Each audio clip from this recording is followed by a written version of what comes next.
श्री स्वामी समर्थ, श्री गुरु माऊली, अखिल भारतीय श्री स्वामी समर्थ गुरुपीठ आणि दिंडोरी आध्यात्मिक विकास मार्ग यांच्या सेवेअंतर्गत मी माया बाळासाहेब कुंभार, राहणार नरवाड, तालुका मिरज, जिल्हा सांगली, श्री स्वामी समर्थांची सेवेकरी असून गेल्या 2 वर्षामागील गोष्ट. आमच्या गावी नरवाड येथे श्री स्वामी समर्थांच्या चरण पादुका पूजेसाठी आल्या होत्या. त्यावेळी मी 9 धान्यांची पादुका पूजा घरी घेतली होती. त्यावेळी भरपूर अडचणी आल्या. अगदी संध्याकाळी चरण पादुका घरी येणार तर दुपारपासूनच वारं वावटूळ आणि पाऊस येणार असं वाटलं.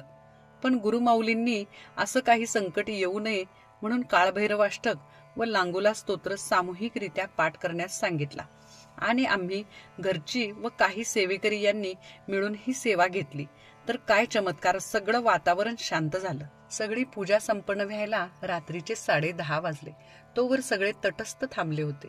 माझ्या मनात एक विचार की पादुका पूजनासाठी जी सेवेकरी पुरुष महिला आल्या आहेत त्या काहीतरी मनात एक श्रद्धा विश्वास घेऊन आल्या आहेत. स्वामी, तुम्ही यांचे सगळ्यांचे प्रश्न सोडवा, नंतर मला आशीर्वाद द्या. मी पूजन करत स्वामींना सांगत होते. झालं. रात्रीचे 11:30 वाजले. पूजा झाली आणि शेवटी चरण पादुकांचे उतारा करून काचेच्या पेटीत ठेवल्या. तेवढ्यात माझ्या जाऊबाईंचा मुलगा घरी आला. त्याच्या काय मनात आले काय माहित, सगळे झोपल्यावर काचेतील चरण पादुकांचा साध्या बटनाच्या फोनमध्ये फोटो काढला आणि जे उघड्या डोळ्यांनी दिसले नाही ते कॅमेऱ्यामध्ये टिपले. माझ्या डोळ्यातून आनंदाचे अश्रू वाहू लागले, कारण चक्क स्वामींची 5 बोटे चरण पादुकांवर उमटली होती. माझी पूजा सफल झाली होती. आज परत ती संधी चालून आली आहे. आपल्या नरवाड केंद्रात स्वामींचा विजय रथ आणि चरण पादुका येणार आहेत.